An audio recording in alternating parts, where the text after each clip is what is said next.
And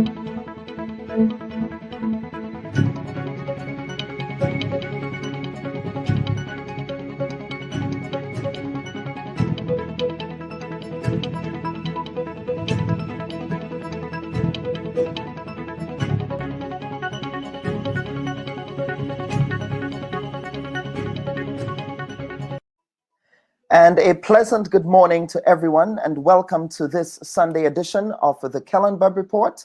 And as I indicated, we will be addressing politics and government in the Caribbean today. And we are happy to be joined by a team of former politicians, current politicians, political activists who are in the political space in the Caribbean.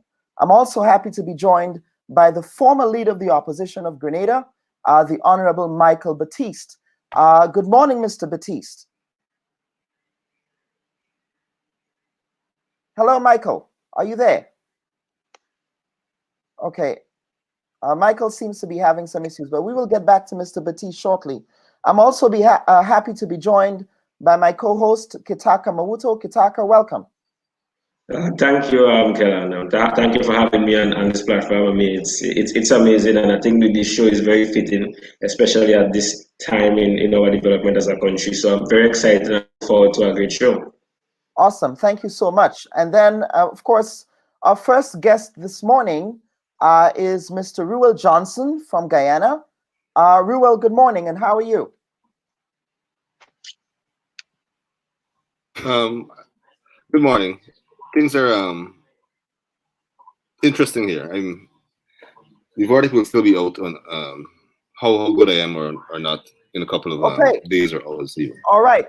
Now, Ruel, obviously, I actually met you in Washington, D.C., I would say a couple of months ago, I believe earlier in the year, before all of this went down. February, we were actually discussing in February, and we were actually discussing the upcoming election in Guyana.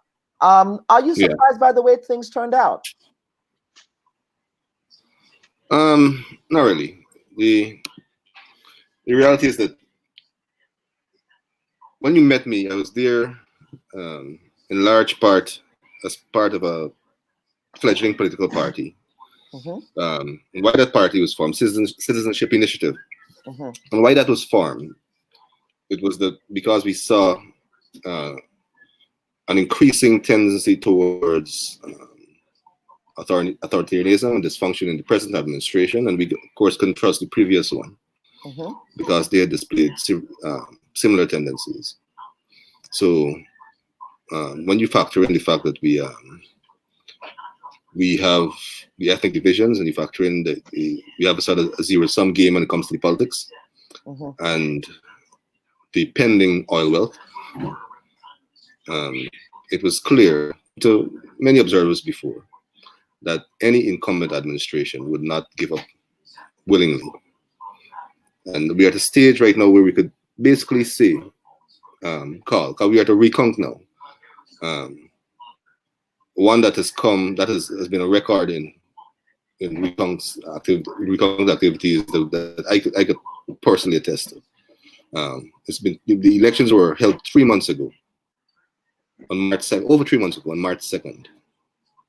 We still have not installed a government. So, in essence, what's happening now is not surprising. What is different is the degree to which the incumbent has contorted itself in order to retain power.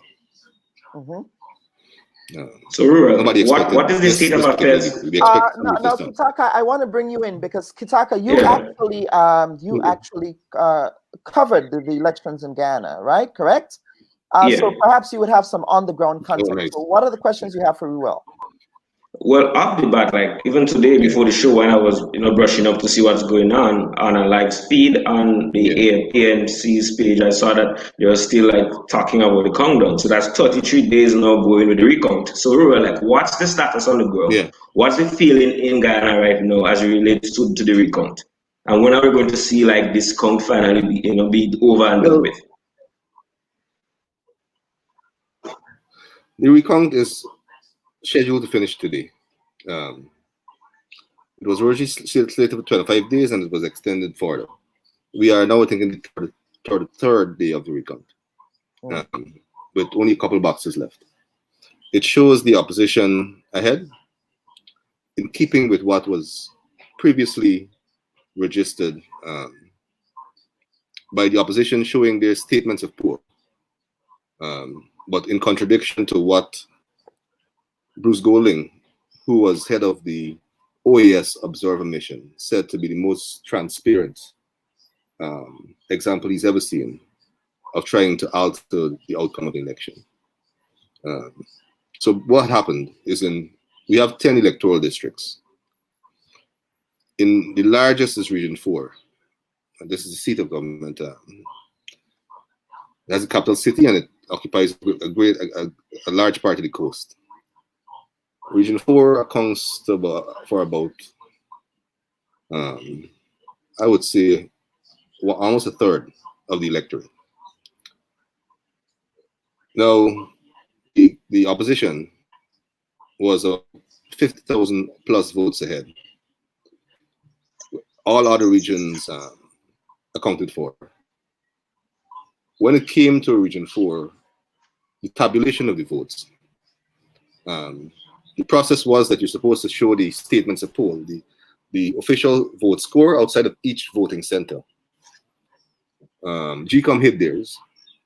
The opposition said, these are ours. And the incumbent said, well, we're not showing ours. But at the end of the tabulation process, the initial tabulation process, the returning officer, the person who's in charge of tabulating the votes for the entire region, started calling figures that did not match statements of poll. When he was challenged on it, he insisted. So he was taken to court. The Chief Justice found that his tabulation methodology was flawed. He didn't show people the statements of poll, his official statements of poll. That took about 3 weeks. No, that took about 1 week. It's the court case. After that, he was ordered to go back and do the same thing. He went back and did what he did before. It was objected to.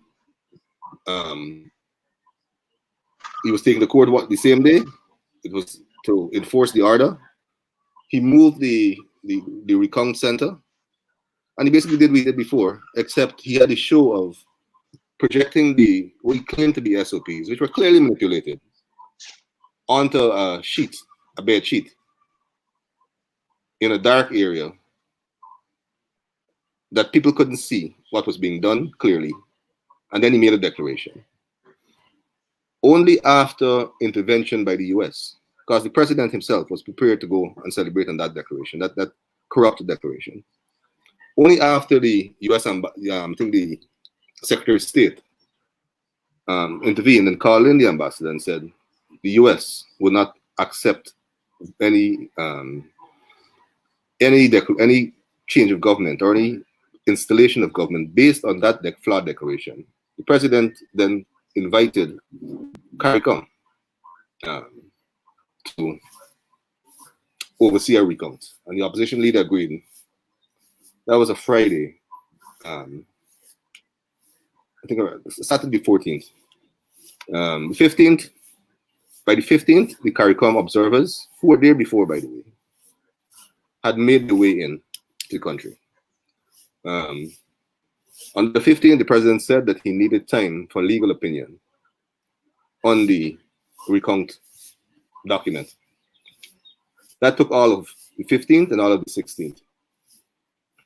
We were ready to start the recount on the afternoon of the 16th when the Ministry of Health sent in a vehicle, a vector control vehicle, saying that they had to spray the recount center for ants. The next day, the 17th, one of the president's candidates in the elections then applied to the court to block the recount on the basis of its illegality. With that, the CARICOM team pulled out. And there was a long court case. And about 3 weeks after, it was rectified. The recount was said to be legal. And by the way, this is not just the president's candidate, but the lawyer representing her was also a candidate for the president. So he said he wanted a recount. He agreed to a recount, but bought time for candidates to file a court case blocking the recount, which failed. Now we are in the middle of the recount. We're almost close to the recount, and now they're saying that the recount of the very same elections that they previously claimed victory on, that that election is so egregiously flawed that we have to do a do-over. Interesting. Okay, finally, well, now I know that you were involved with the coalition before falling out of grace, I suppose, with the coalition. Do you think that coalition politics and coalition government works for the Caribbean? I mean, Ghana has not had a good experience with coalitions. Well, Ghana, to be fair, Ghana has not had a good experience with politics. Now, in terms of coalition, the coalition, as it were, evolved out of not just political will, but pressure from civil society actors, independent people. And before I formed the party, I was never part of any party, although I supported the coalition on principle. It came out of that sort of need to change the status quo. The problem is that the building materials for the coalition were extremely flawed. You had the PNC President Heads, which is the party of Burnham, that's engaged in what I call it sort of proto-Burnhamite fantasy, and they behave as if they're operating in 1984. Statements are being said, and positions are being put forward that are easily checked. After the elections, I took a break because I was intended to write. So my hope was to, when the elections are over, have the party continue, the political party, that citizenship initiative continue, and I would go back to focus on my writing. Because when I was in the US, it was for two reasons. It was to meet and do some fundraising for the political purposes, but also to do research for a book I'm working on, which sort of parallels the breakdown in politics both here in Ghana and here in the US. And it was sort of preemptively expecting what is going on here right now. Okay. All right, Ruel, thank you so much for joining us.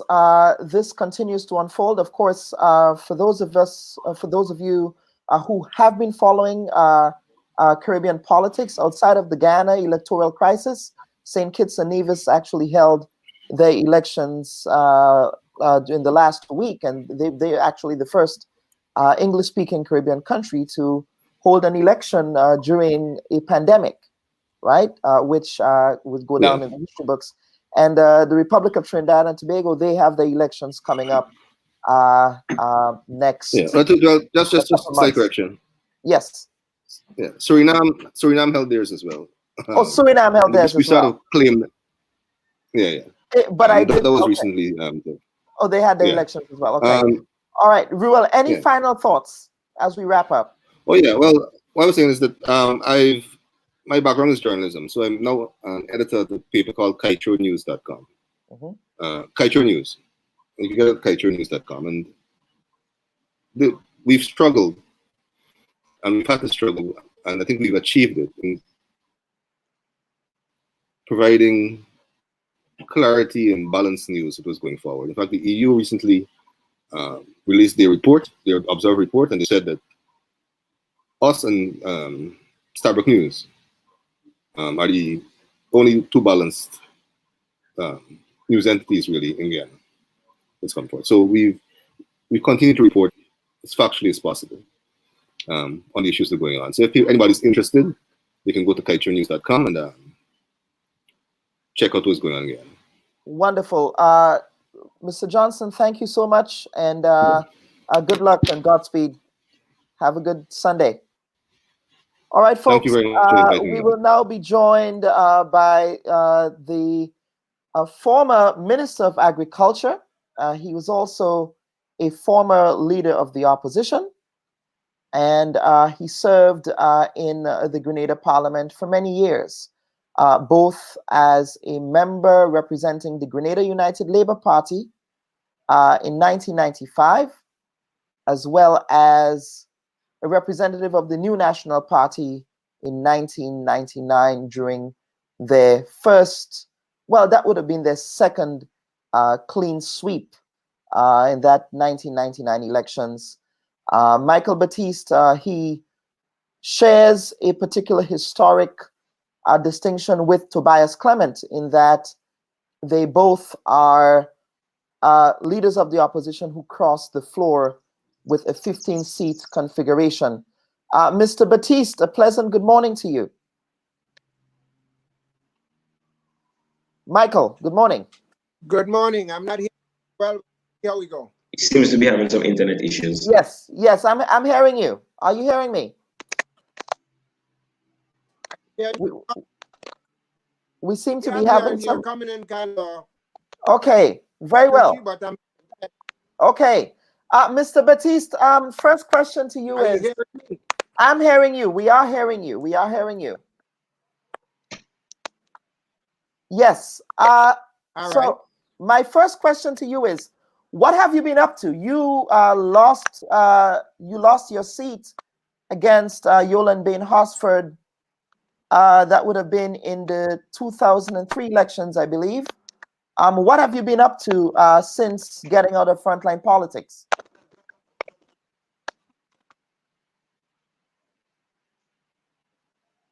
The 2004 election.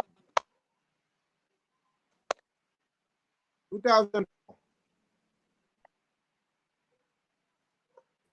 Yeah, Kitaka, that connection is really bad. Mr. Batiste, we'll have to try and get back to you a little bit later because the connection is really unstable. The connection is really unstable, and we do apologize to our viewers for that. We will definitely attempt to get back to Mr. Batiste. Now, Kitaka, I would get to you before I get to our other guests. With respect to the Ghana elections, I know that you had the opportunity to cover the elections. Can you share some of the observations you had on the ground when you were there? All right. To be totally honest and straight with you, Kellen, when I went in there, I saw that election as something of a massive war to get the resources of Ghana in a sense, like because its oil has been is being shipped out to Europe and so on. And so that election was very critical. And it was also very tense because remember, the PPP was there for a while, for 20 odd or so years. The coalition governments have not been at the seat of power. So there was that level of tension. And I knew no one would have accepted defeat. So it was no surprise that we had what happened, over the course of the election. For me, it smelled fishy because the opposition was presenting results that said that they won, as Royal said, and the incumbent was saying, okay, yes, we won the election as well. And immediately the opposition went and stole the narrative on social media, calling for the international authorities to come in. So for me, it's sad though, because we are in 2020, and to not have an issue like that resolved quickly, and to have the Guyanese people, in this limbo and have the country in that state right now, it doesn't go well for us. And I think a closer eye needs to be sent on to Ghana right now as they finalize the recount, to really ensure that the will of the people, is what determines the result of the elections. But Kitaka, I think, and you raise a very important point, and that goes to the oil politics, because during the AFC APNU government, they did discover significant oil deposits in Guyana. So it would appear that a lot of this is driven by the ability to have control over those oil reserves, right? Would you agree with that perception? Well, I think as I said, it's like, remember, Kellan, in Caribbean politics, when you're in opposition, it's a very hard road. And to get oil at this point in time is like, that's the holy grail. Most of the parties are preaching it as the holy grail for Guyana's issues. So obviously, all the parties want to have control over that and to be able to maximize whatever gain can be had. So I think that was very crucial. It's like guys go fight into the death for that election. Because if you're if you're in opposition for the next 5 years, that would be a major blow. Yep. And but again, oil politics also emerged in Grenada in the last elections, right? When the Grenadian Prime Minister indicated that they found oil deposits. Now there are issues around the confidentiality with respect to any kind of oil agreement that Grenada has, and that is also emerging as a flashpoint in Grenada. Have you been speaking with politicians on the ground in Grenada who have concerns with respect to Grenada's own oil resources? What does that look like? Well, I mean, you're hearing little pockets of talk here and there, but I think there's a lack of that consistent spotlight of, the microscope to really find out what's going on there. Because in my opinion, it's a bit secretive, and something like that shouldn't be secretive. Personally, I am not a fan of, even the oil exploration as a small island, because environmentally, what that would do to our, ecosystem and our brand as Pure Grenada. So I'm not up in air like, oh, oil is the holy grail. But if that's the road that we want to go, I think we have to also have the discussion. Do we want to go that road of exploring oil in a small island, 133 square kilometers? What effect that would have on our environment and so on. So I think like we really need to open up that oil discussion a bit more. I mean, things are seeming a little bit shady, and information is not transparently being dealt with on the front line. So I think this needs to happen because that's the resources of the country, and we all have to chip in to see how best we utilize that or not utilize that versus the environmental effects that it could have. Are you there, Kellan? So I'm happy to now be joined by the current leader of the opposition of Grenada, the previous leader of the opposition, who crossed the floor from the NNP. He's having some audio, but to my viewers, just as an update, I will be conducting an extensive interview with Mr. Batiste so that he can get his views in later today, and that will be streamed on the Bubb Report platform as well. But now I'm happy to be joined by Mr. Clement. Mr. Clement, the last time we met, at least virtually, we were on the George Grant program. And as fate would have it, sadly, George passed away a couple days after that. As I always say, George was a mentor to me, and may he keep resting in power. Now, Mr. Clement, let me get to you. This week, there was a buzz of activity. There was a buzz of activity in Grenada with respect to the concerns that you raised. You raised the question of office space in the parliament. Then you raised the question of the meeting that you had with the NDC. The NDC responded and said that the PRO didn't meet with you. That was something that was raised. And you also raised some other concerns. Now, Mr. Clement, I want to begin with the bus issue because that is a burning topic in Grenada right now. How would you propose that the government address the bus issue? Okay, I can do that, but I think I should have had well, first of all, let me say good morning to all your viewers and friends throughout the diaspora, Grenada, Caribbean, pretty much like throughout the world. I think I was expecting my two colleagues, senators, to come on. And they will be joining us shortly. Sincere. They will be joining us shortly, yes. Because I think she just she sent me a WhatsApp link so that she wanted to get on. So I think she's trying. So I do hope that you send them the link so that they can join us shortly. They do have the link and they will be joining us shortly. Yes, Mr. Clement. Okay. Well, yes. Just to confirm what you said,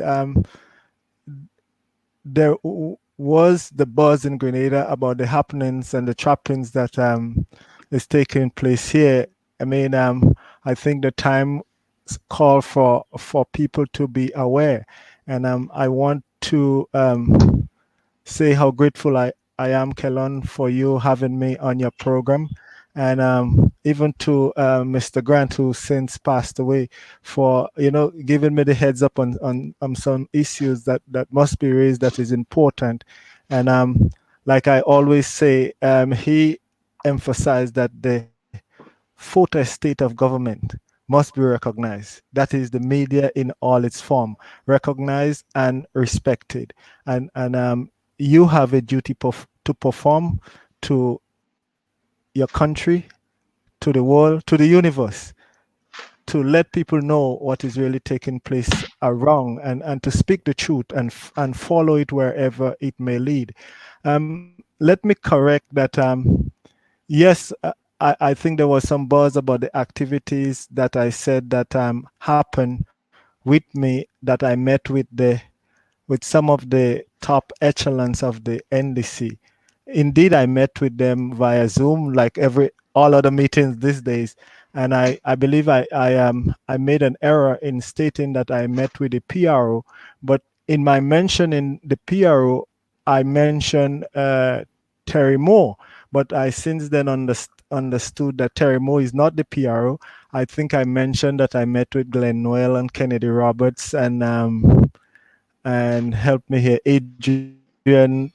Thomas. Adrian Thomas, who is a And deputy political leader. right, Yes. deputy political leader. So I did meet with these four men, and I mentioned that one of them as the PRO, but I since then understood that Miss Claudia Joseph is the PRO. Apparently, she was very upset that I said I met with the PRO, but I think it was just an error in just aligning who's who. I I mean, see. I believe Glenn Noel was PRO at one time, Kennedy Roberts was PRO at another time, and I believe now she is the PRO as was stated to me, but I didn't mention PRO in context with her, but in context with somebody else. But I think it was taken and blown out of proportion and said that it was said that I just started and I'm lying about meeting with people. I think sometimes we ought to concentrate on things that are important. Yes, it was an error in speaking, but if you recognize how I spoke at the time, you would notice that I was speaking of PRO in light with somebody else. But to take it and run with it as if, well, it's the end of the world. There are so many other important things to talk about in Grenada.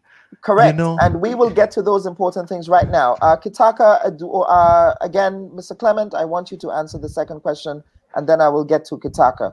And that is the bus issue. How do you believe? Do you believe, first of all, that the government's approach to the bus issue has been productive? And if you had the opportunity to negotiate with the busmen, would you be negotiating with the same framework? well, I spoke with some of the bus drivers and owners and former owners, and in my deliberation, I was so surprised that the condition under which the entity is functioning, and I was advocating that let the people know what is going on with you in terms of where you are. I look at it this way, and the bottom line is, Kelon, I said, regardless of what side you're on, it is not a complicated issue. If you have a business that you're operating, all you have to do the cost analysis, do the math, and the math will tell you the truth as to exactly where the bus drivers and owners and everybody is on the on that platform. But it was surprising to me that we see the buses operating on the road every day and we just take it for granted. And when the information was spelled out to me, I was absolutely shocked that a new bus, to put a new bus on the road, you have to fork out, well, through the bank, $155,000. That's the cost of a bus. But before you get that bus on the road, you have to pay the insurance. The insurance for a new bus on the road is $16,000. So just to start, you're talking about $171,000. So the insurance for buses on the road to old bus, new bus is about $14,000 to $16,000 a year. And then in some cases, you are traveling with 250, and I always wonder, why is it that the busmen always have to be hustling? I mean, it is a hustle if you know Grenada. Sometimes as other drivers on the road, the busmen will overtake you, and you get to understand that at 250 they cannot stop. Anytime they stop, they fall behind.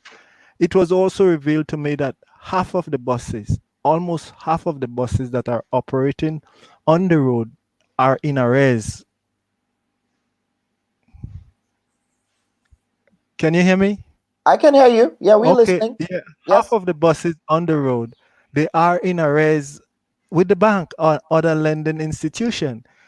Moreover, now you reduce them to follow a protocol that take away half of the revenue stream. To carry 8 or 10 passengers, the debate is still on at 250. In every case, they have to get a conductor and they have to do sanitizing and ask them to operate on the same basis. But I think it is deeper than that. We call the bus system in Grenada public transport, but this is not public transport. In most developed countries or developing countries, you have a public transport system that is administered by the government. Now, here you have private motor vehicles that are regulated by government, and the price is set by government, and you call it a public transport system. The question is, why is it that the government of Grenada have not invested in a public transport system? And this is because, the truth be told, it will be very expensive to operate. And in most cases throughout the world, where you have public transport system that is managed and operated by the government, then they are heavily subsidized. But the truth about it, public transport system, who do they operate for? They operate for the school children, they operate for the teachers, they operate for the same public workers, and they operate within that framework. And I don't know if I should even call it public-private partnership, because what does the government give in terms of the buses and the association? Just the regulation and stringent regulation. But again, Kellon, I say, do the math. And what was revealing too, in that, I guess government was very upset that the bus association had a press conference and revealed so much to the public, in that they worked during the time of COVID-19, and they foot the bill for gas and everything else. And when they were given the check or payment or enumeration, whatever you may call it, they were given between 3,000 to 5,000. Now, if you leave St. George's and go up to St. Patrick's and all through Rose Hill and the little area to pick up a nurse and bring her back to St. George's, and you do that 3 times a day, and they give you $100 a day or 125, when you check it up, it comes to between $17 a trip or $25 a trip. And the guys, a lot of them did not accept it, because they got a letter from the PS stating that after they sign and accept this check, government owes them nothing. And while they were operating like that during the lockdown and curfew, they're transporting essential workers, and the bus drivers had to hide to go to the mechanic to have repair on the bus. Or to go for fuel, they have to line up for 2-3 hours. Sometimes some of them get late.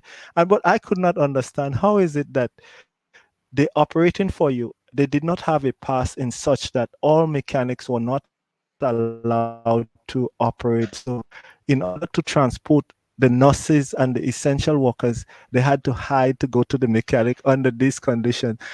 I say somebody dropped the ball. But to be Okay, Tobias, Mr. fair, Clement, yeah, stick a Mr. pin. Clement, Let's get to Well, Kitaka. but Kellen, I mean, Mr. Clement, a very important part of that question was, as someone who is the leader of opposition and who maybe in one day become one who has that seat of power, so what would you do in this situation to alleviate the issue and to help the busmen in the situation? Well, I think the government refused to go to the table.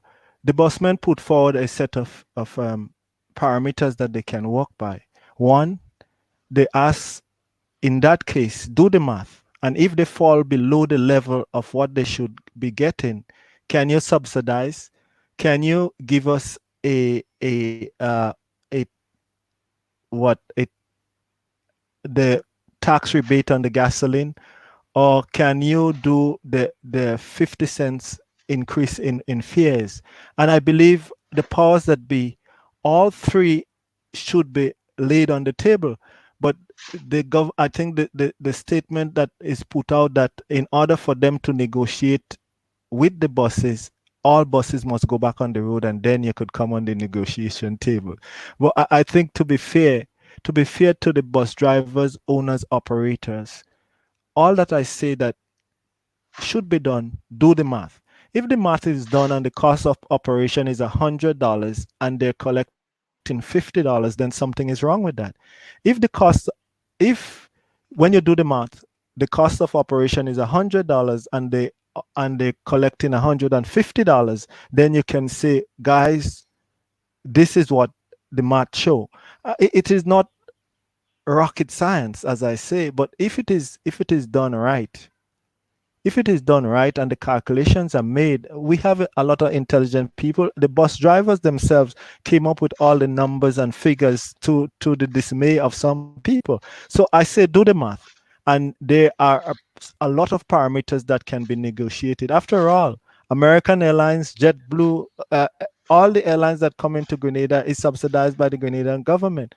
So maybe we can look at subsidizing what we call public transport, private transport that operate for public good. So All right. these things should be looked at. And those are substantive issues. Kitaka, do you have any other questions for Yeah. Clement? Yeah, so Clement, you now leader of the opposition crossing the floor. You would have selected some senators. I want to get an understanding as to what was the thought process you went through to select the senators that you selected. It was a long process. Thank you very much for the question, because people wanted to know by what means, and some people asked the question, is it the right time? And when I resigned from the New National Party on November 20th of last year. And some people were waiting for me to move immediately.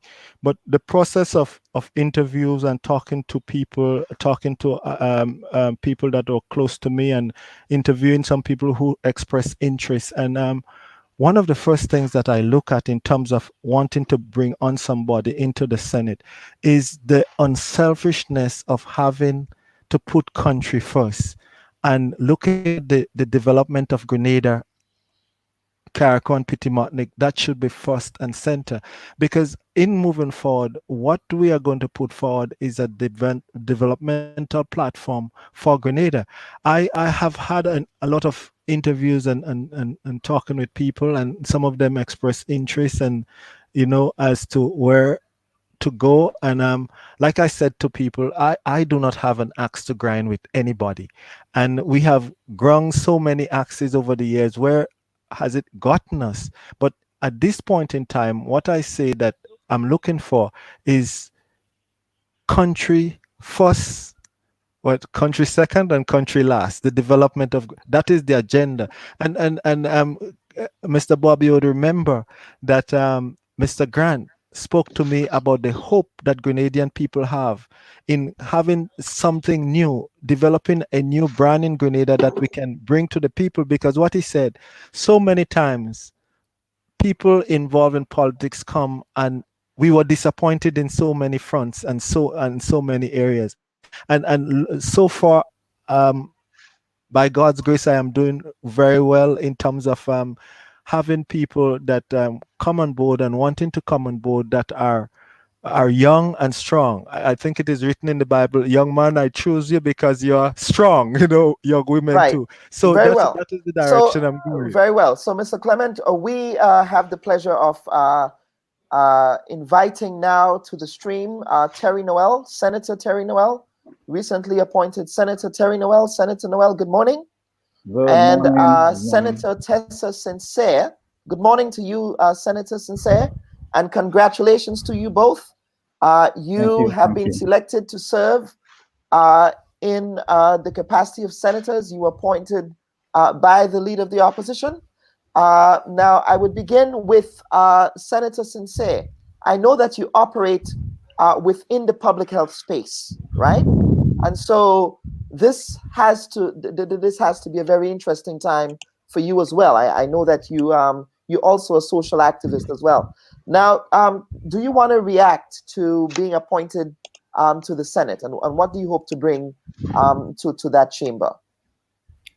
Good morning, Kellam. Good morning, Kitaka. Good morning to your listeners and viewers. Thank you for the invitation. That's an interesting question because it's one I guess people would normally ask, what do you bring to the table? What do you hope to achieve from all of this, coming from quite a diverse background? So let me speak first to the issue of public health, because I work there and I have actually seen what I teach my students happening in real life, so it was kind of very interesting to observe what was happening with the COVID-19 and our reactions to it. I would say that at the beginning, based on public health, it was a bit bubbly, but then it settled down really nicely, and I was quite pleased with the way in which it settled down. One of the issues that we always have to consider is that of human behavior and human behavior. It looks like we lost Tessa there. We'd have to get her back. We seem to be having some technical issues this morning. But Mr. Noel, Terry Noel, congratulations to you. And thank you very much. Same question. What do you hope to bring to the Senate? Yeah, and thank you very much. And thank you for having me on the program. Good morning to all. And let me just say, first and foremost, let me thank the Most High God for the health and strength to allow me the ability to be here and to make a meaningful contribution to the development of this country. And let me also take the time out to thank the opposition leader for selecting me, given the opportunity again to make meaningful and serious contribution to the development of the state of Grenada. And some of my strengths as what I would like to focus on. I've been on different media houses and so on, speaking on it before, will be agriculture. I come from a strong agricultural background. The area which I live in, the community, is a strong agricultural community.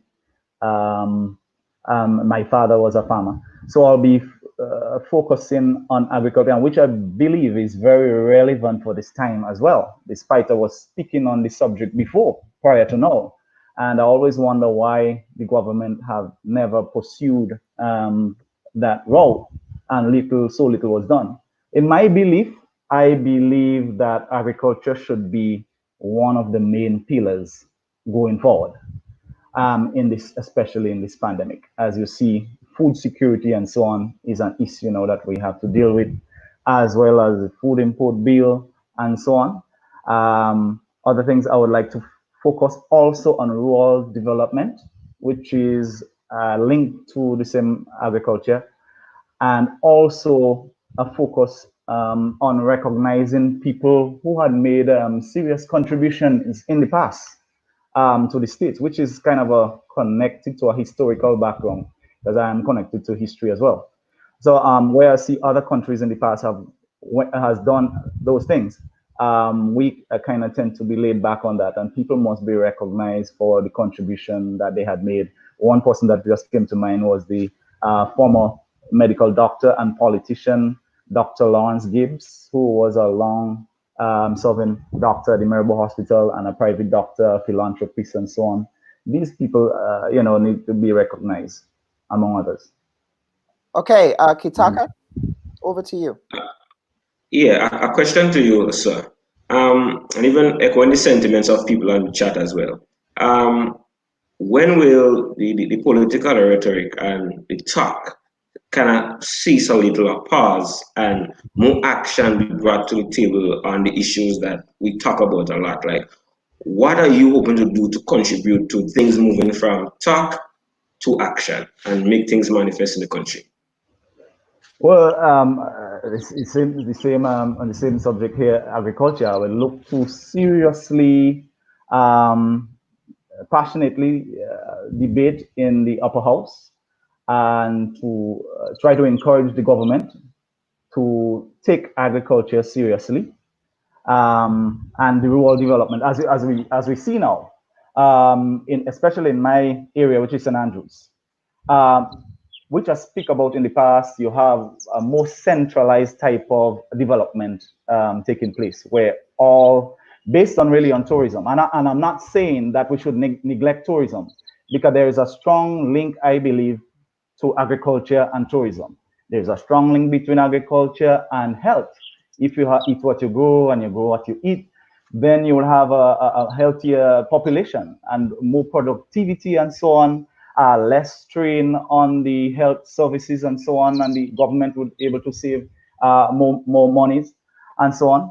So I would be passionately pushing those agendas, because I believe agriculture should be one of the main pillars of the economy. And like I say, very much connected to tourism. I'm not saying to disregard tourism and so on, alongside other sectors. So I'll be looking in the upper house to make a difference, uplift the standard, and really look in the interest of the ordinary man. I think that's what I'm looking to do. Okay, now, Mr. Clement, the issue of agriculture comes up a lot, right? You served, obviously, you didn't serve in the cabinet, but you served with the New National Party. Now, there is a school of thought that the current administration in Grenada neglected agriculture, and so they have not given a serious priority to that issue. But there's also another school of thought that says that the economy also has to be diversified to ensure that there is a constant revenue stream for the country. Now, what do you think should happen now? Because there's a lot of talk about food security and agriculture, but how do you think we can move from that rhetoric and ensuring that we have a substantive and robust plan for ensuring that agriculture remains sustainable? Unmute his mic, Kellen. I think his mic is muted. Yes, Yeah. go on. Okay. Yes. Okay. Thank you. Like I say, I think that it is very easy. Look at what I do not want us to do is to reinvent the wheel. Look at our neighbors. For instance, during COVID lockdown, it was said St. Vincent boosts export by 45%.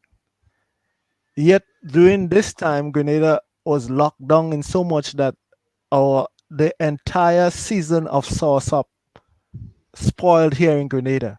When I spoke to a few of the soursop farmers, at the peak of the season, within that 4 or 5 weeks, 40,000 pounds of soursop per week that was exported before the lockdown. You had guys with 3, 4, 5 acres of soursop. Just look at they come to tears. Then you had the tuna export just cut off. You had the cocoa and nutmeg. Well, it can be stored, but the soursop itself just went. That just went to the dogs, so they have to wait for the next season. In my analysis, I believe that proper thinking and planning must be done in the agriculture sector. I pointed out the government of Pakistan under former cricketer Khan. He's the prime minister now, and he put forward a $9 billion stimulus package for COVID-19, and they call it the green stimulus package. And out of that $9 billion, I think 8 point something billion, I'm talking US dollars, will be put into the agriculture sector. He says that he will put young people back to work. He will replant the Pakistani forest, coffee, and all those food crops, tree crop, and that is the way that he that is the kind of investment that they're investing. I read from the CNN that after the lockdown, a few engineers and a few restaurant workers, hotel workers, everybody went back to the fields to help in planting and harvesting for the spring that was in England. So and so they went back to what you have control over. And that's all well and good. That's all well and good, Mr. but Clement. what we have to do, how are we going to implement those policies? We have to start from the school. Now, where our forefathers, they planted bananas, nutmeg, and cocoa. Yes, they grew up. Some of them passed away. Some of them not able to go. But have we instilled that in our children? Not really. Some of us grew up. We never even touched the soil as we never teach our children about the land that our forefathers have. And to implement such strategy, it must start with the education system in the school, and let agriculture be an integral part of education in terms of future development, so that just like myself and Terry, who we are close to the land because it was almost inbred upon us while were youths, but we do not have that again. So we have to start from somewhere. And I believe the schools is a good place to start. Okay, so you're saying that there has to be a cultural shift in education. But someone raises an important point. Now, again, Mr. Clement, I go back to the fact that you served in the current government. Obviously, you didn't serve in the cabinet. I believe perhaps you're the only person without a minister without portfolio who never had a cabinet position. I was never a minister without portfolio. Minister without portfolio sometimes move everywhere. I was an MP without a portfolio. It means, therefore, I was not in the cabinet. I was not part of. You were not on the executive. But my question to you is, it goes back to this. The government that you served in, they have not implemented a land use policy. Now, a lot of agriculturists in Grenada are indicating that the land use policy is there. And so don't you think that even before we start in schools, as you're suggesting, that there has to be a particular policy prescription that would then inform how the country would proceed, and how that policy would actually ripple out to ensure that it's implemented? What do you think? And the same question will go to Terry Noel as well. Well, yes, I do believe that a land use policy must be implemented, because from my education and what I have learned, even from the United States, where I spend some time just as you are, you cannot use the land as you feel like, when you feel like, and how you feel like. It is well regulated as to what you should plant, where you should plant, how you should plant, and what is set aside for what. In Grenada, we do not have that. But the argument is that I was part of the and parcel of the new National Party government, mind you, as a backbencher. I mean, I could kick and scream as much as I want, and which in some instances I did, in terms of where we put agriculture and what we should do moving forward. And I mean, I think in some cases I was bruised heavily for making some suggestion in terms of development of agriculture, because you were bruised heavily, you said? We will talk about that probably on another program at another time. I mean, that's certainly something to interrogate, but let's go on. Yes, and just like Mr. Senator Noel here, he's heavily involved in agriculture, and I too am involved in agriculture to some extent, because I'm a registered farmer here in Grenada. I do a little bit too. I more do research development as to how the most I can get out of the little that I have, and in terms of crop diversification, and is some of the things that I spoke about in terms of implementing how we propagate, when we propagate, and some of the suggestions must be taken in and must be considered in moving forward. But again, And these are some of the ideas that we have in terms of developing agriculture. And I must also commend Senator Noel that we just don't speak about agriculture independently, but we have to marry agriculture with tourism and with health and with wellness and with education, because one side just can raise, but they all must be reasoned together so that we can get the best out of all the sectors here in Grenada. Terry, same question to you. Mhm. Again, education, And that's laudable. All of these things are laudable. How do we Mrs. Sincere implement? is back, eh? Yes, I'm aware. How do we implement an actionable strategy for moving this forward? Because it looks good on paper. Looks yeah, very good on paper. The yeah. rhetoric sounds good. Let's hear you. And yes, and I believe, like the honorable opposition there, that we should revisit the land use policy, because so many times we utilize this space, which are the prime lands, especially in terms of the soil and so on, for other things. And I believe we need to listen to the experts. We need to have the experts on board, such as the agronomists and the agricultural people, the extension officers, and so on, to give us feedback. The Ministry of Agriculture needs to have a robust plan in place in order to listen to this expert and in going forward as how where to utilize these lands, and especially post-COVID too. And we may have a surplus on the market because everybody is growing now. Probably what we need to do, look at the foods that are imported, that are likely what we might be able to grow here, that we are importing a lot now. They may need to put possibly tariffs on some of these foods coming in, because we have to look in our interest now. Because like I said, there will be a glut or a surplus on the market where, in terms of markets and so on, might be a problem coming up post-COVID. So these are the structures and plans I think that the government need to utilize to go forward in order for agriculture to be sustainable. Okay, Senator Sincere, welcome back. I believe your stream seems to be much more stable now. So let us continue that discussion we were having earlier. You indicated that you operate in the public health space, and you were talking about sort of your reaction to the Caribbean and Grenada's response to COVID-19. How would you rate our response? Because I believe the WHO gave the Caribbean high marks for a very good response, given the vacillations that occurred earlier in Grenada. Right, and I do agree. I do agree with that, Kellon, because you would expect a small island developing state to have quite a number of issues when it comes to dealing with crises. And as I said before I got cut off, at the beginning we were a little bit bubbly, but it settled down quite nicely, and the Ministry of Health did take quite a bit of control to the point now where we only have one active case. So that does speak well for us in Grenada. Yes.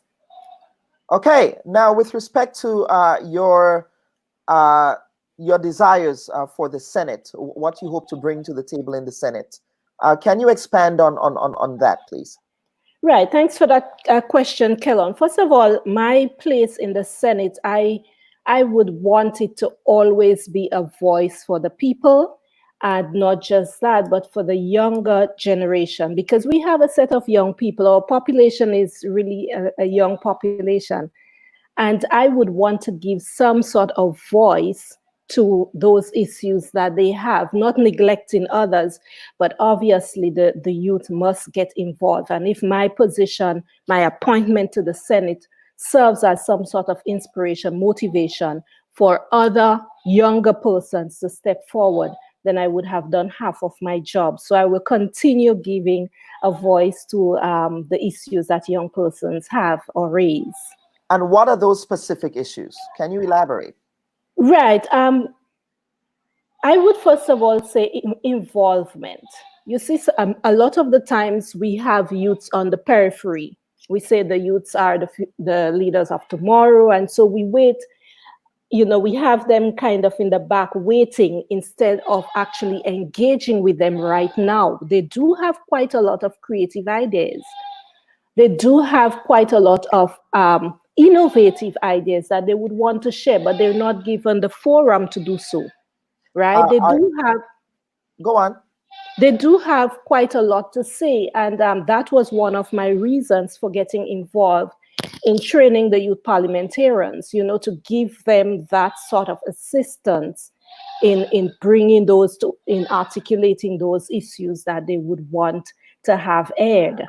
But the ruling party may counter that by suggesting that perhaps they're the only political organization in Grenada to have engaged almost a vast majority of young people in Grenada. I mean, you look at the last results of the election, most young people in Grenada voted for the NNP. They didn't vote for the opposition NDC. All right. They also appointed several young senators in the Senate. So how does that reconcile with your idea that you want to do more than what the current ruling party is doing? Again, Kellen, that's an interesting question and an interesting perspective, because while the NNP does have some youth senators, the NDC does have that, and I do not want to go into that back and forth with NNP, NDC necessarily, but the fact remains that we do have a very young population, and I do not appointing 2 youth senators necessarily, or 3 youth senators necessarily, would address or allow the young people to put forward their issues. What about those public forums that we have? Do we involve the youth sufficiently in that? Okay. Yeah, so Kellen, an important question I have for Tessa. Yes. So Tessa, a big issue for the youth is unemployment. Even in the recent report of the IMF mid-2018, it was about 21.7%, majority being within the youth. Like, how will you tackle that issue of youth unemployment and the many youths in Grenada who don't have a viable source of income?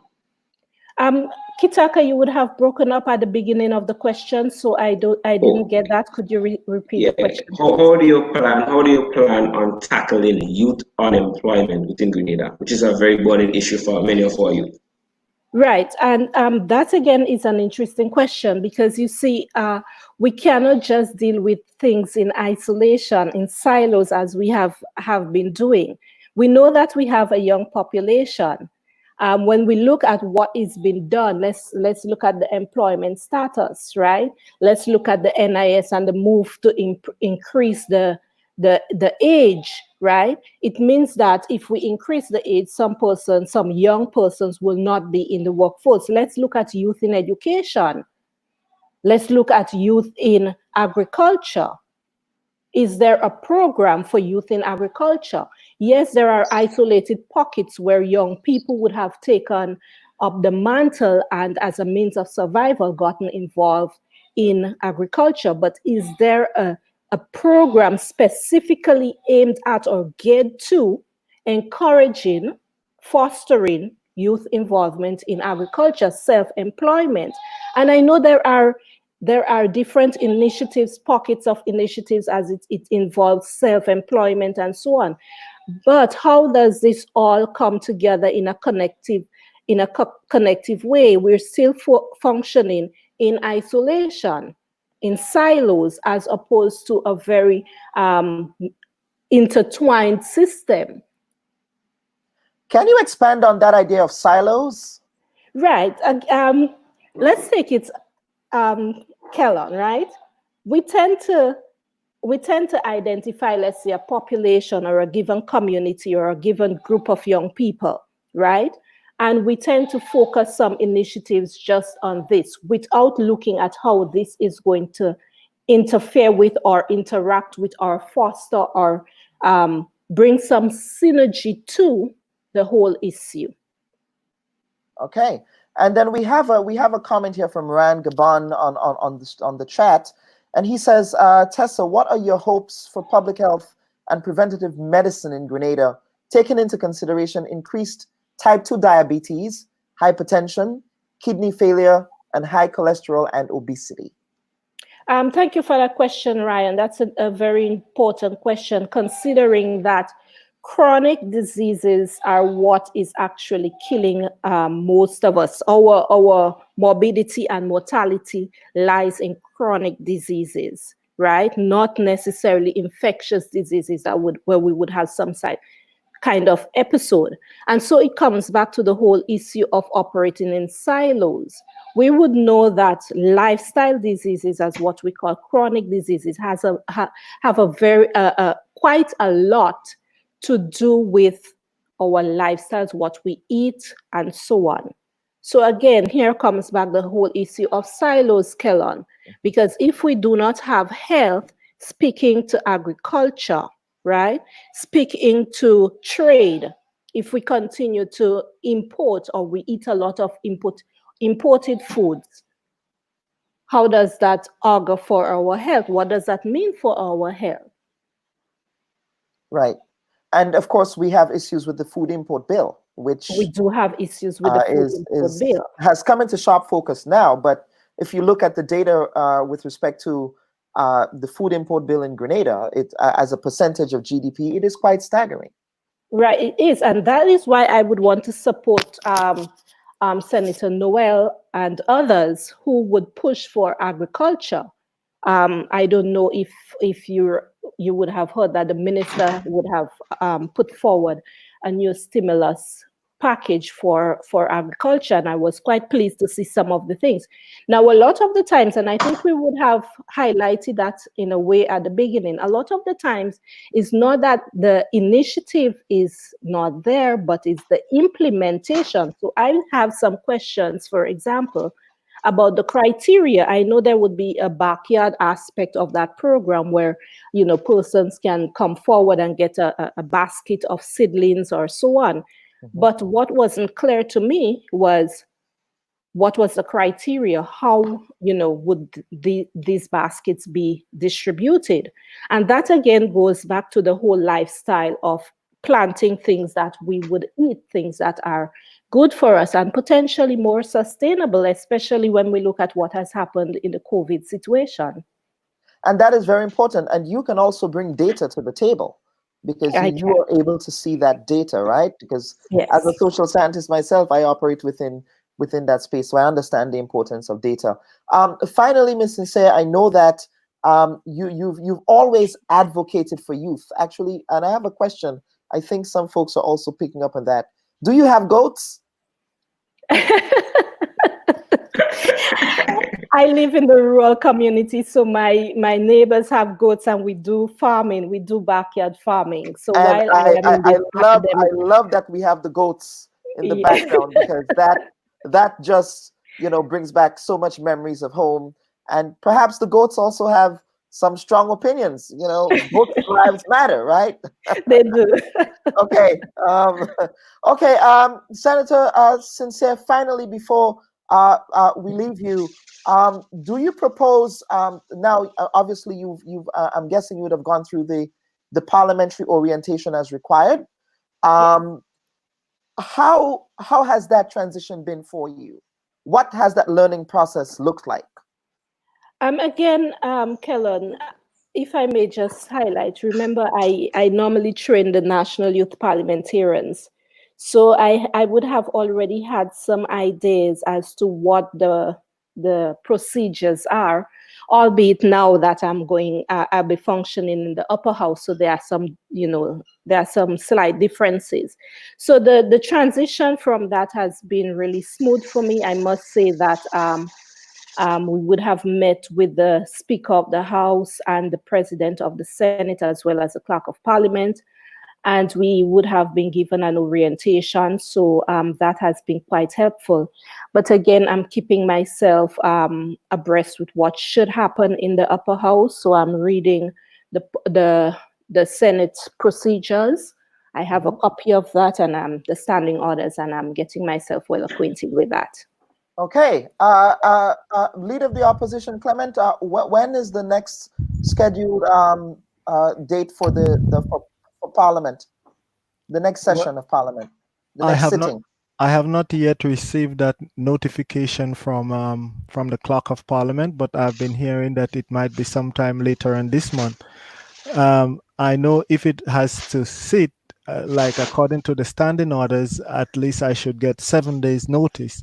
So I know it wouldn't be this week, but probably the notice will come when it comes, and the standing orders of the House and Senate should prevail. Okay. All right. So we are finally joined by a group of other folks from Grenada, and we will tie everything together, tie the discussion in together.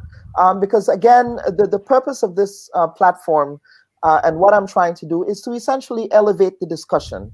I know that the current Prime Minister of Grenada talks about Project Grenada, and I think if we want to be talking about Project Grenada, everyone has to be involved, and everyone's voice matters. So I would like to welcome Mr. Earl Maitland. He is from the Grenada Empowerment Movement, as well as Mr.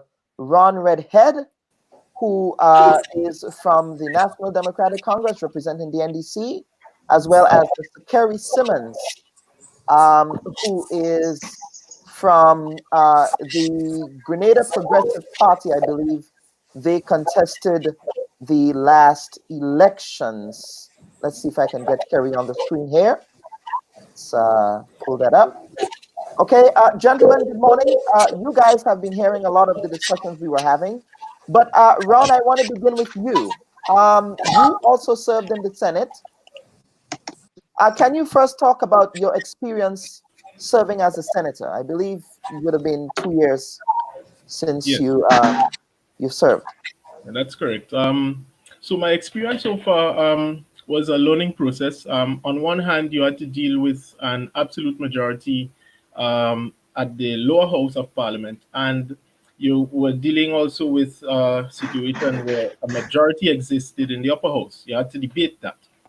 And on another hand, you had two relatively young parliamentarians learning parliamentary democracy for the first time. So you had that situation to deal with. We were up to the task, and we did our very best in the end, for 2 years at least. Okay, so Kerry, are you muted? Can I kind of get unmuted?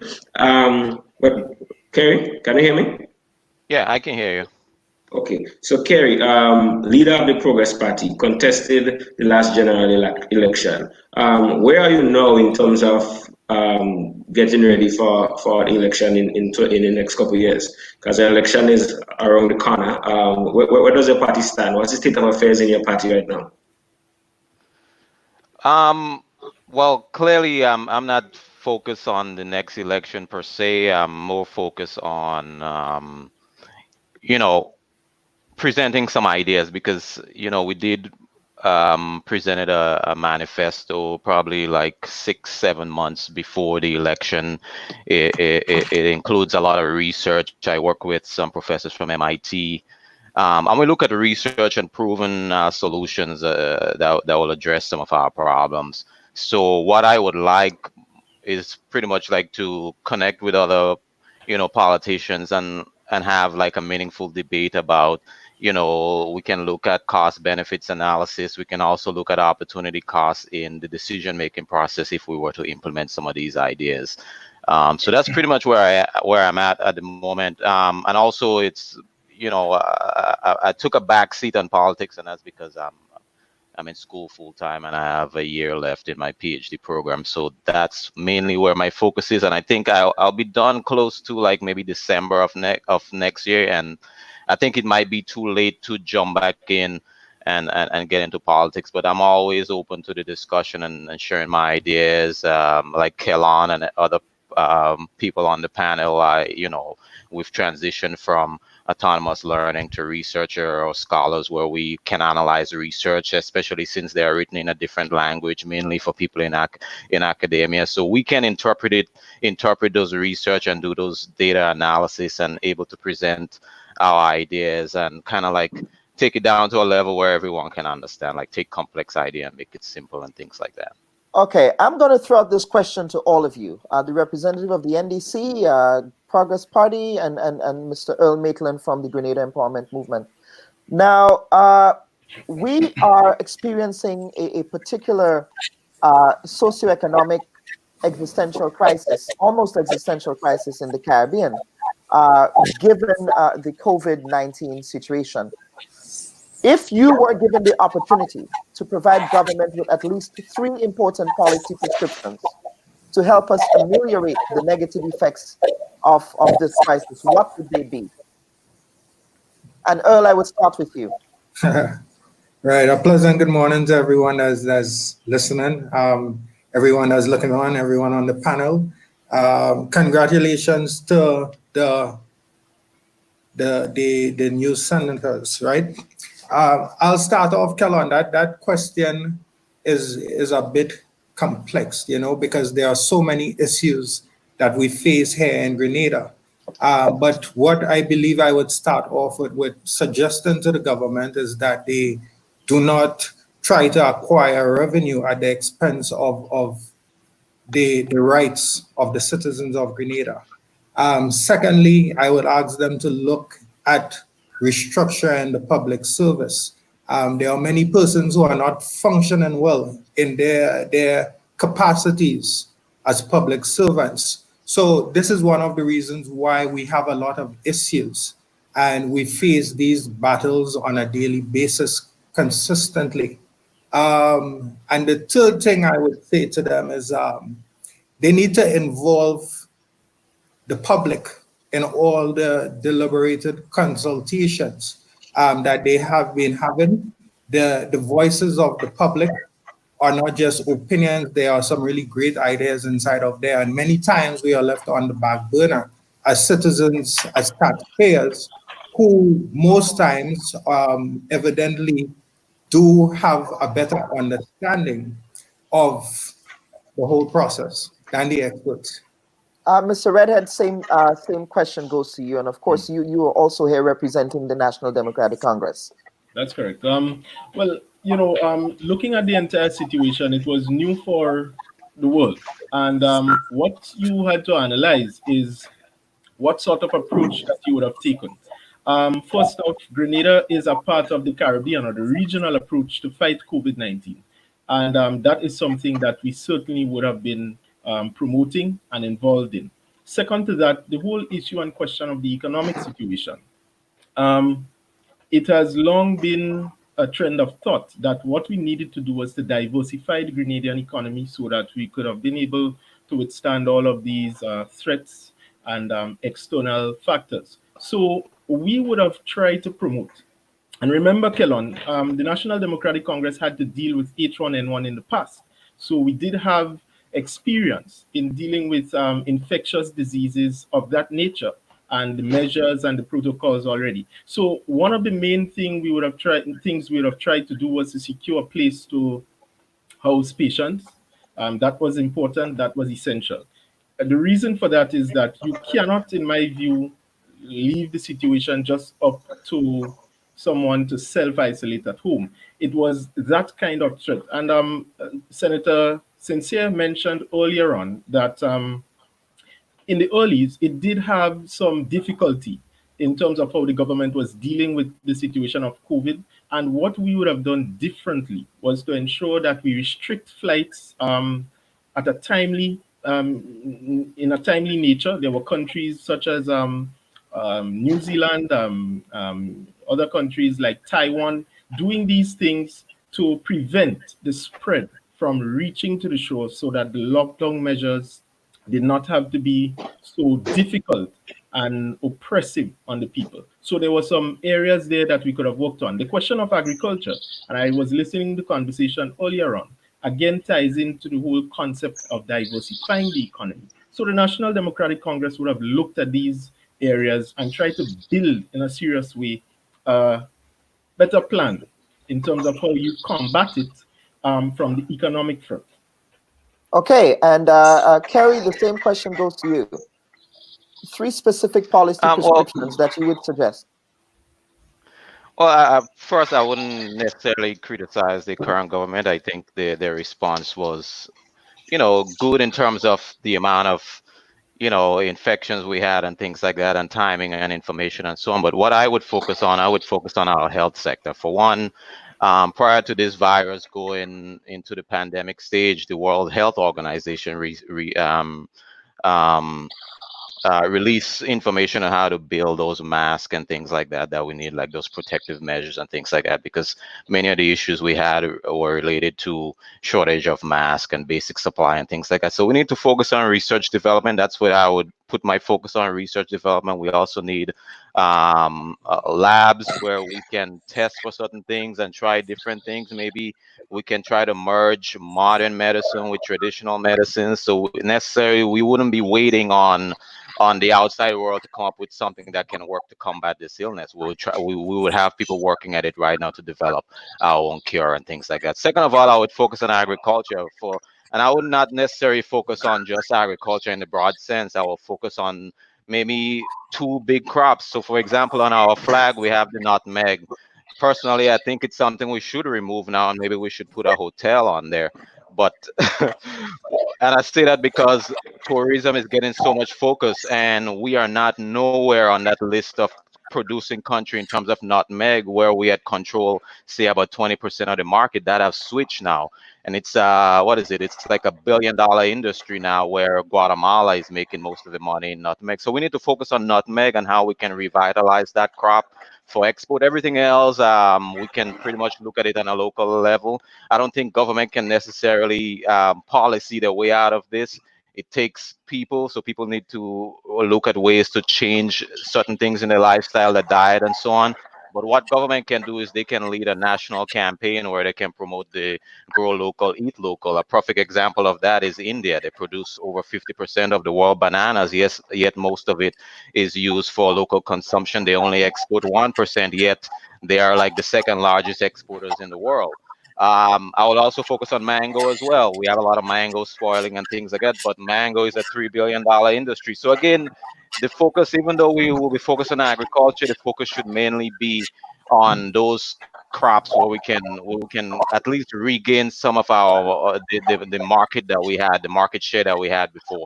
But we are known for the Isle of Spice, so we should definitely, I would definitely put a lot of emphasis on nutmeg trade.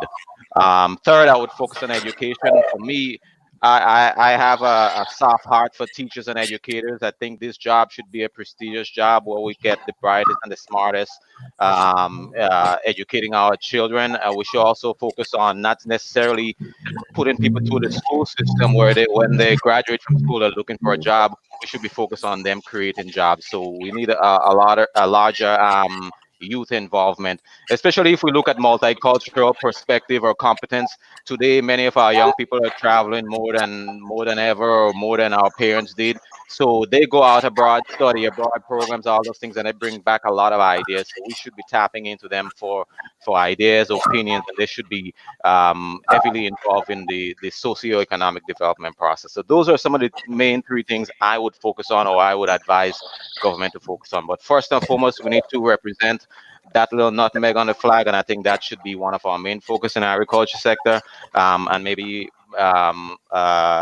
mangoes, since it's a growing market, and then everything else should be looked at as far as other crops for local consumption, and as soon as we can meet the demand as far as consumption goes, the local demand, then we can focus on the surplus for exporting, and everything tie into agriculture, research, physical infrastructure like cold storage for storing things, and all those things, reorienting the international airport to like say an export section where things can be shipped easily. So it ties into everything. We can't just simply focus on just say agriculture. Why do we got to focus on everything? Waste management, all that tie into to all of those things. Okay, Kitaka, you have a question. Yeah, okay. So recently it was announced that Grenada, most likely our borders will be opened on the 30th of June. Now, question to you guys, is it perfect timing or is it too soon? And what protocols and procedures you think need to be in place to ensure Grenada stays on that list of a country that handle COVID-19 pretty okay? All right, so I'll go first. You see, the timing will always be right. It would never be too soon once we have the right protocols in place. And once we have the correct persons in the authoritative positions making all the decisions on our behalf, right? Now, what we actually need are proper quarantine facilities, because it does not matter how long, persons must return home. And this is not something that you can deny a citizen of Grenada. They do have to return home. So the thermometers and the experts should be at the borders. They should be quarantined up until the recommended period.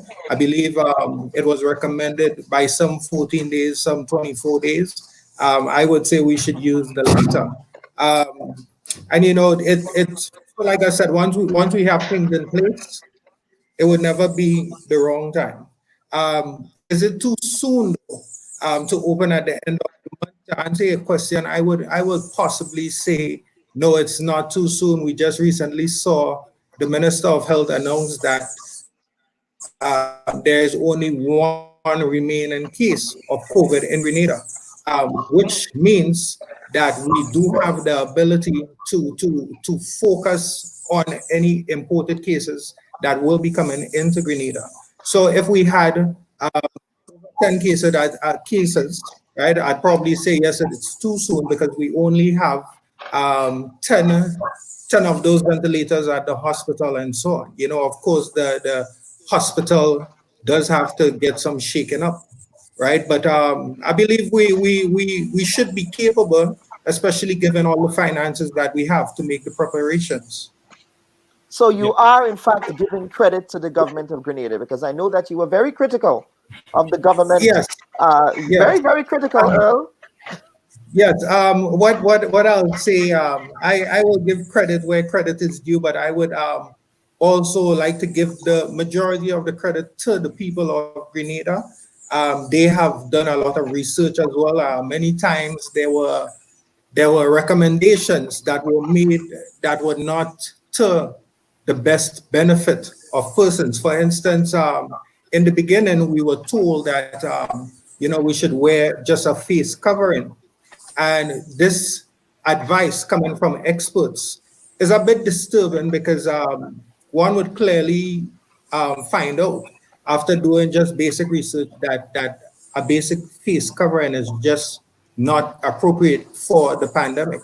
You know, the people have stayed inside most times during the curfew. In fact, we had, I believe, somewhere like around 100 persons that violated.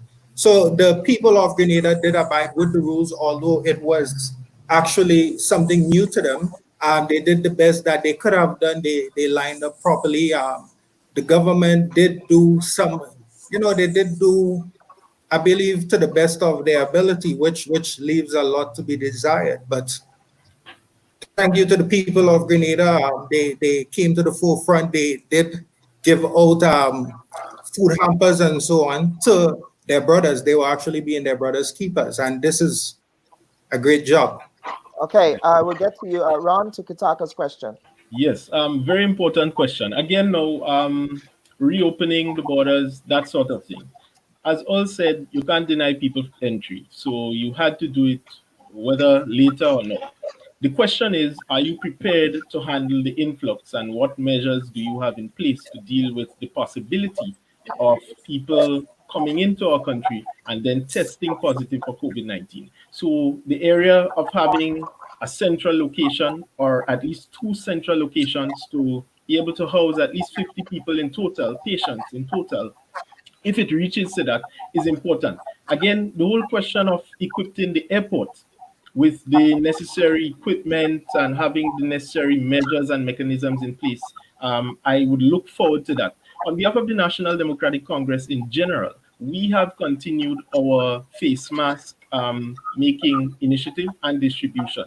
We see it as important. Now, on one hand, earlier on, it was mentioned that you should not use the face covering. So just to correct all there. But the face covering can actually help now, what we are hearing from the World Health Organization and other regional respected organizations dealing with pandemics, that it can help to prevent it.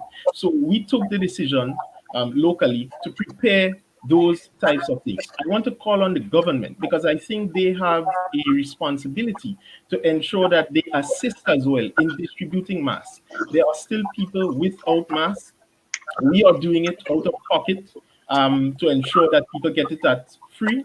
Some people want to give assistance to a fee. We accept that as well, but it is free generally, and we want to ensure that everyone is having that sort of thing. We commend the business community for donating to the government to ensure that we have all of the equipment in place and things necessary. So the airport and a place to house people in terms of dealing with the influx, we see that as important.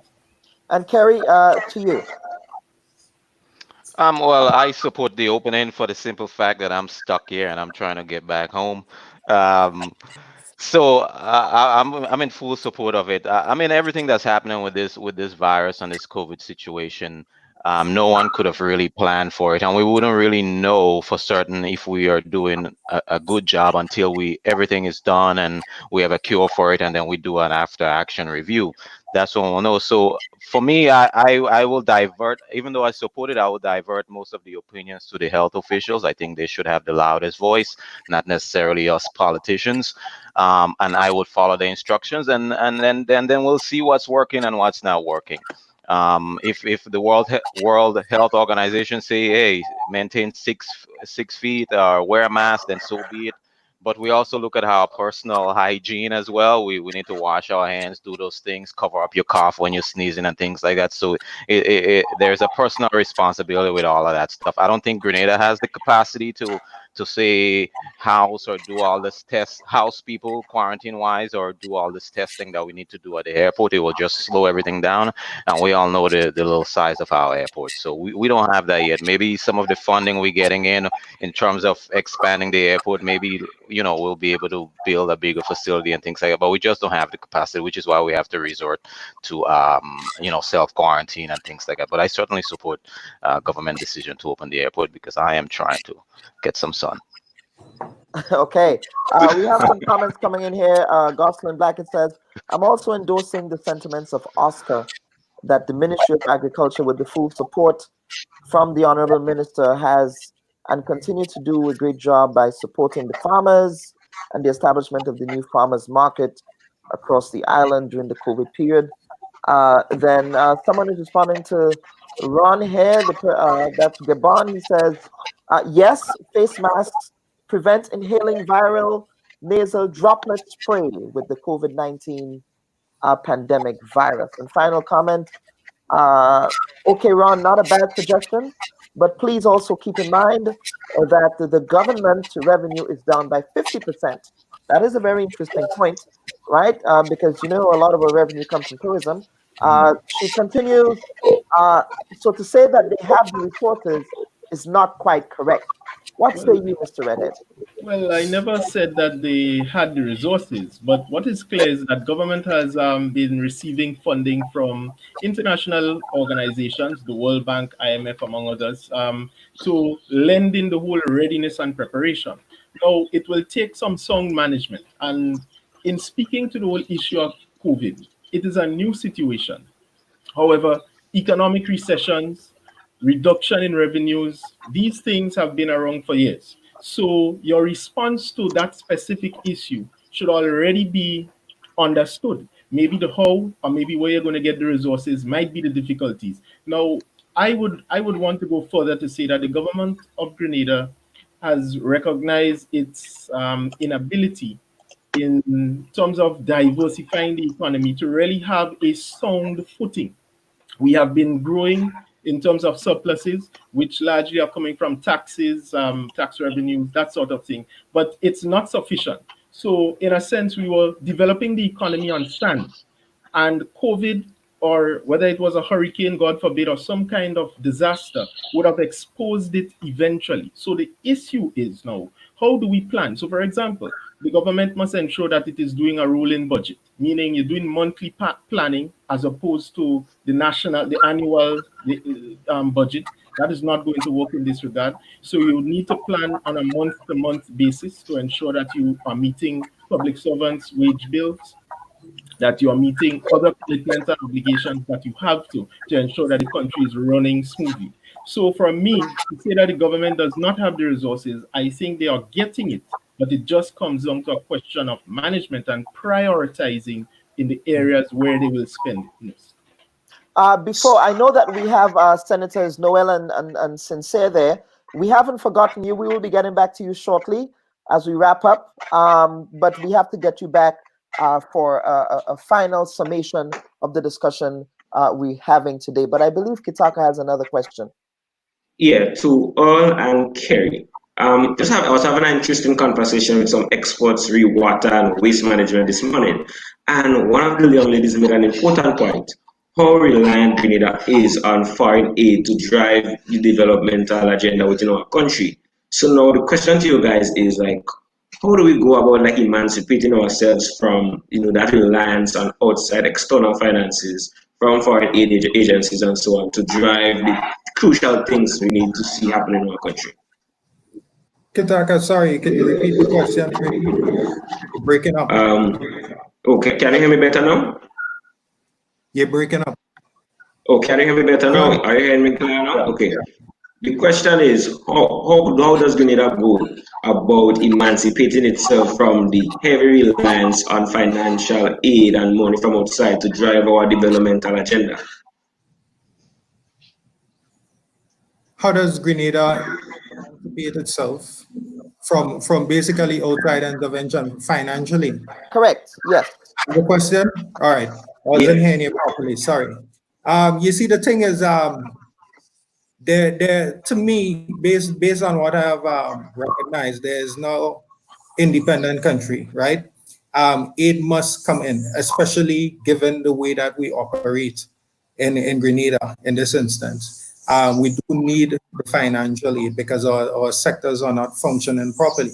Like, for instance, in the initial conversation, I stated that I would suggest that the government focus on the public service, right? Because we do have persons who are not doing what they are supposed to do, right? Possibly even to the best of their ability. So there are a lot of shortcomings in every sector, right? When we look at education, we look at health, we look at agriculture, and there has been much talk about promoting the agriculture sector and putting tourism possibly on an equilibrium with the latter, right? The one that I mentioned earlier. And we do need to get these finances, but the reasons we are getting it, we are not utilizing the finances for such, right? So I believe there lies the problem. We will have to be collected from some agencies based on how we have managed the country over the past few years, right? So it's nothing that we could get away from now, right, in the near future. Kerry? Well, I'm all for self-reliance. I just think that as a country, we depend on government too much for everything, and this is what gives them the power to do what they want to do. So, for example, we have an issue, we call on government. The foreign aid that we get is not enough.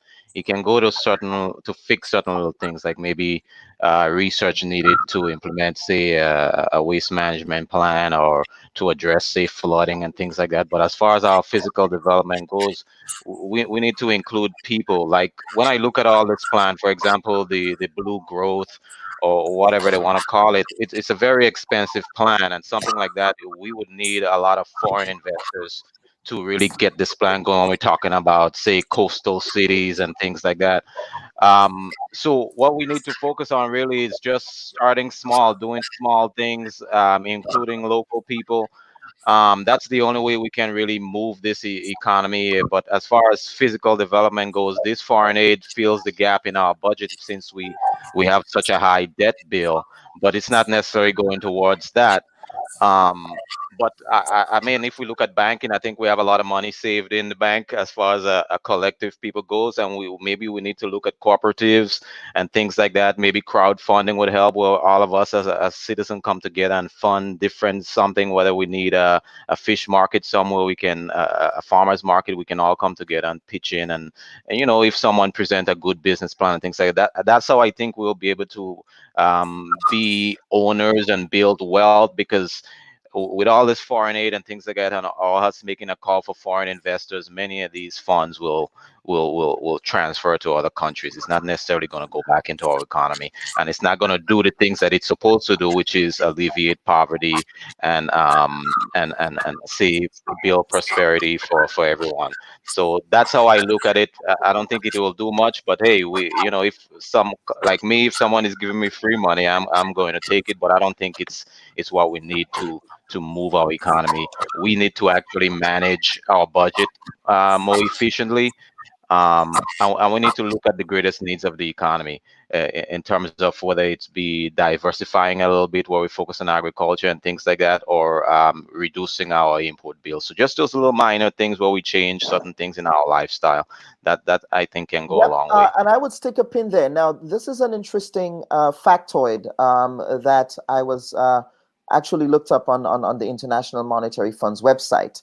And the summary is this. In 2018, and I'm going to throw that out to Tessa and to the general panel, to Ron and the other senator as well. In 2018, Grenada public debt was $752 million. It did decrease to the government's credit because they did have a homegrown structural adjustment program. Of course, some also critiqued that structural adjustment program, but that debt decreased to 38 million since 2017. That amount means, and I'm quoting from the site, it says that the debt in 2018 reached 63.49% of Grenada's gross domestic product. I repeat that. The debt to GDP ratio for Grenada is 63.49% of Grenada's GDP, a 6.62 percentage fall from 2017, when it was 70.11% per GDP, right? Now, what does that look like for the average Grenadian citizen? That means that every Grenadian since 2008 has a burden of 6,000, and again, this is in US dollars, right? $6,747 per inhabitant. Staggering numbers. Those are very staggering numbers to reflect on. Who wants to take a shot of that? Is there a question at the end? Right. So yes. So how do you think? Again, you reference a lot about foreign aid and the importance of attracting monies from outside. But how do we do that, given the apparent unsustainability of our current debt to GDP ratio? Right. Well, again, many of those debts, they're bad debts. I don't think it really were put into, say, capital projects where you can generate a revenue that pays for itself. But the fact is, we are stuck with that bill. It doesn't matter who gets into office or whatever, we are stuck with that bill and we have to pay it.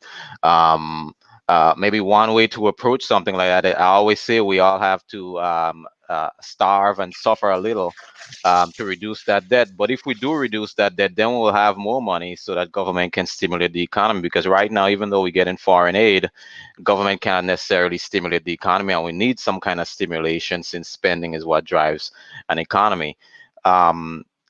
So again, the foreign aid can't necessarily go to people where it needs. So if, say, where we have, say, this high with COVID-19 now, and we have such a high level of unemployment, like you look at the US unemployment rate, it went from, say, 4% to the high 30s. I don't know what the rate is in Grenada will be right now, but if we had the space, or say government safety nets as needed, then we would have been able to address those things. So even with debt, even a debt that high, even though it will be stuck on a generation, it's still on people, it's still sort of manageable. What we are lacking is those safety nets to shift resources to the people that need it the most. So that's something we certainly need to look at moving forward, how we can build our safety nets. Because the last thing in an independent country, the last thing you want to do in terms of preparedness or resilience is to take funds from, say, the IMF, or receive foreign aids and things. That should be the final step in everything. So when all else fails, safety net, or where you transfer, say, risk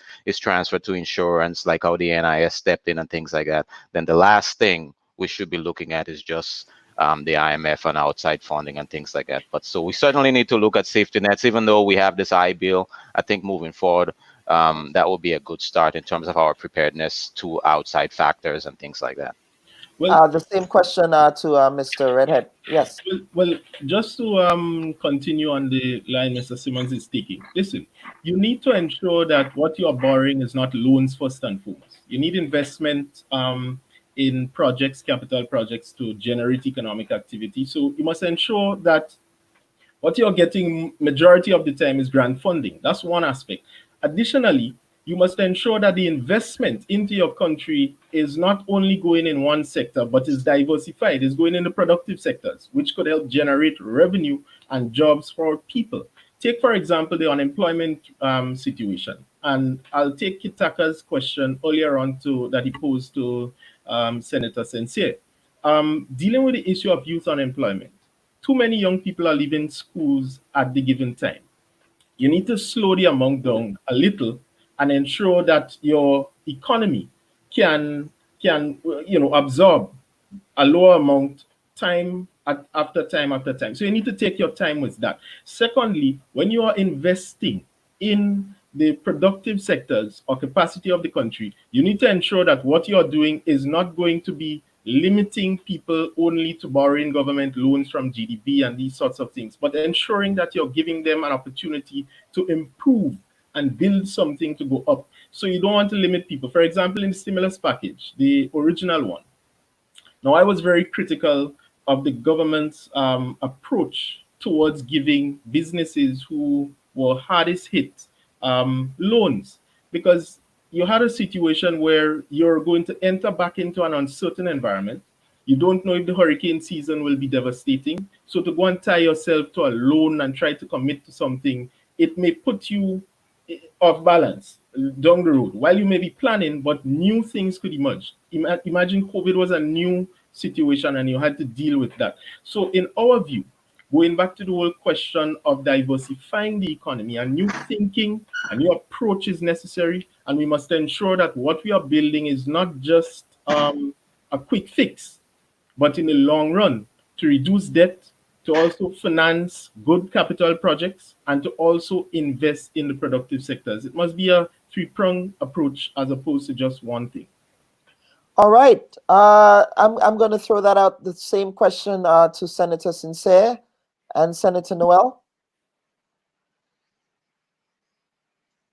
Because at the same time, let me say, I think the focus should be on the sustainable development, and the monies that are available to us now should be utilized wisely. Again, I spoke on agriculture. There is a link also with agriculture and manufacturing. So we need to focus on these areas where we have like maybe agro processing, or maybe we could form cooperatives where people will be able to produce an item. And we need to get involved in export rather than importation. We have large amount of importation, almost everything are imported. So we need to develop on our exports and so on. And like manufacturing, we could start with, which will bring in revenue to the state, and the economy would benefit from it on the long run. I think that's where we should be. Senator Sincere? I tend to agree to a large extent with both Ron and Senator Noel in the fact that we would look at the monies that are coming in, and I think prudence would or should prevail and look at grant funding as opposed to loans, which will only add to our burden.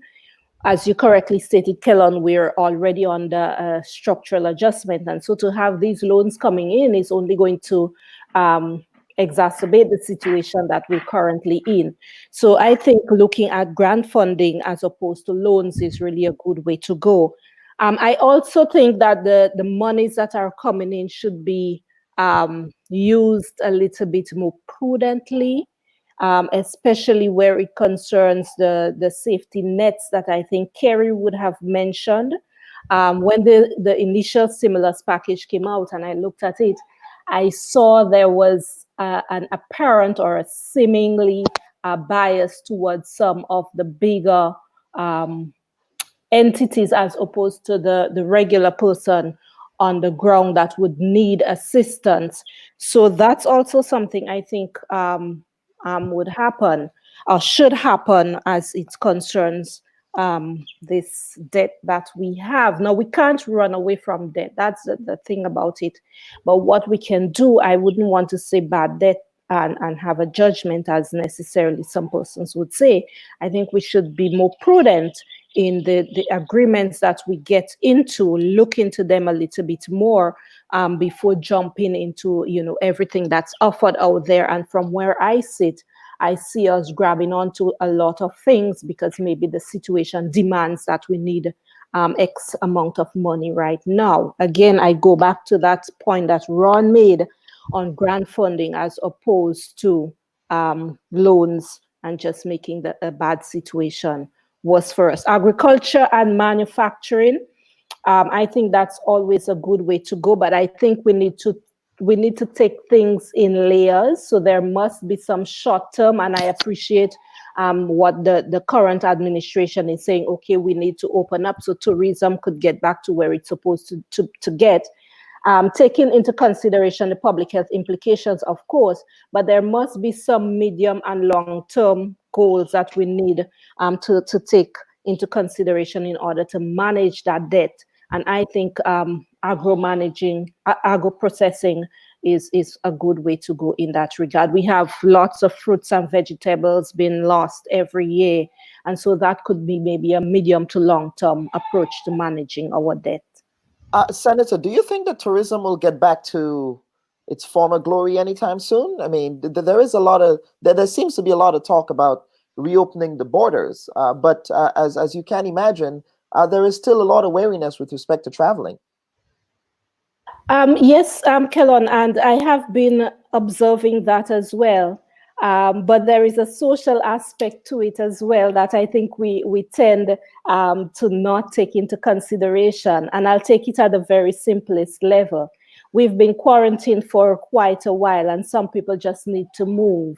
Mm-hmm. And so I kind of foresee that tourism is going to boom, maybe not necessarily as quickly, but I do see it booming in the immediate future, because we would have been quarantined for so long, Yes, I understand. I work in public health. I know all of what persons will be considering, but we have to always take into consideration that social and behavioral aspect of public health, where persons would tend to want to move to get some sort of recreation, to get some sort of entertainment.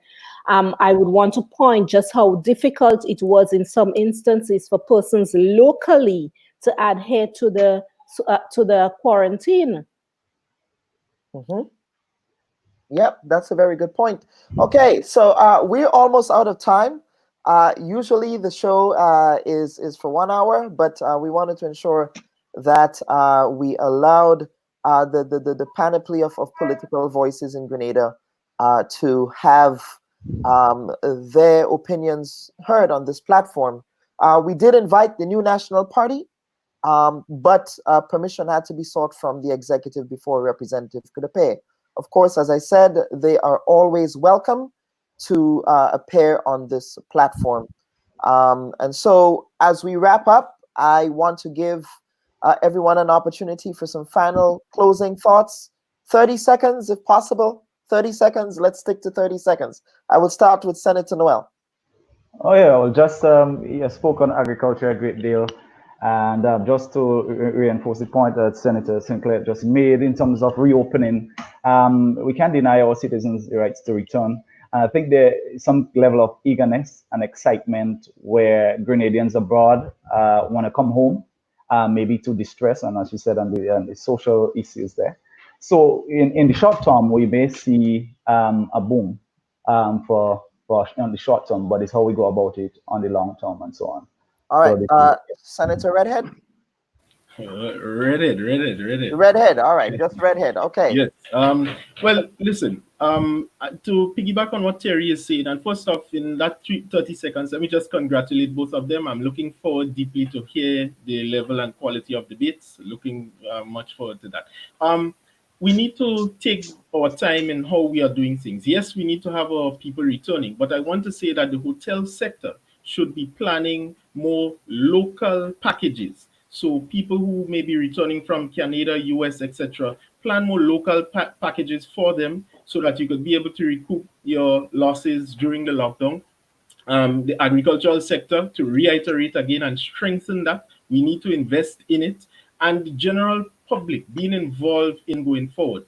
I agree with Senator Sincere that we need to have a short-term, medium-term, long-term plan, and the National Democratic Congress is ready, is able. We have given suggestions in the past to help fight this COVID-19, taking into account that it was not just a partisan issue, but a national and global issue, and we are ready and prepared to support and assist anyone in that mantra to develop Grenada after COVID-19. Mr. Simmons, Kerry, final thoughts? Yeah. First, Grenada is a beautiful place. Our most important assets is the people. I think as a country, we need to look at crowdfunding. Oftentimes, we depend too much on some big investors coming in and trying to do something for us. I think as a people, we can come together. In the last year or so, close to 40 billion US was raised as alternative funding to business and investments worldwide. Just imagine what 500 or a billion, 500 million or a billion Eastern Caribbean dollars can do for our country. And I think as a people, we need to look at that moving forward. And that's one of the ways we can create jobs where we build wealth, collective wealth as locals, as opposed to us working for other people. Earl? Yes, sir. Right. Can you hear me? Yes. Right. So final words, right? Yes. So the thing is, Kelon, I wanted to mention that the gentleman, the refugee that's at Her Majesty's prison, seeing that we have the two new appointed senators here and the leader of the opposition, I'd like to take the opportunity to invite them to look into that situation of the refugee that has been incarcerated in a sense illegally at Her Majesty's prison since last year, August. Also, before I got cut off, I believe you were speaking about funding and loans and grants. Yes, we don't have time, but 30 seconds. I want you to wrap up. Right. Okay, so basically, I think all the money that's coming in, it needs to be accounted for. There should be some sort of accountability to the public. I believe that information should be accessed on a public platform, right? So the citizens of Grenada could see exactly what is happening, so we make better decisions in going forward. Too many times we are expected to make decisions as potential politicians or candidates, and we do not have that information. We have been refused that information. So I'd also like to see that all of this is centralized and made public.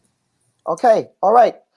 Gentlemen and lady, thank you so very much for spending part of your Sunday with myself and Kitaka. Kitaka, thank you so much for joining me. I know that we both have been working on researching for this program to ensure that we conducted a substantive discussion this morning. I think a lot of the narratives, again, rising above the noise is something that is missing. So thank you very much, Kitaka. Any final words from you, brother?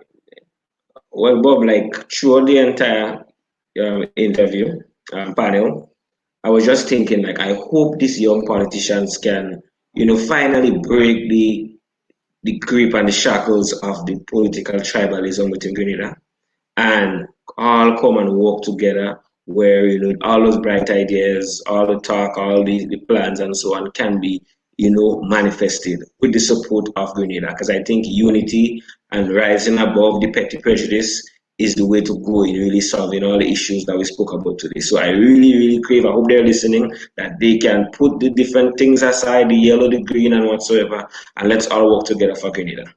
All right. Thank you so much. And happy Sunday, everyone. And we would now end with our outro. All right.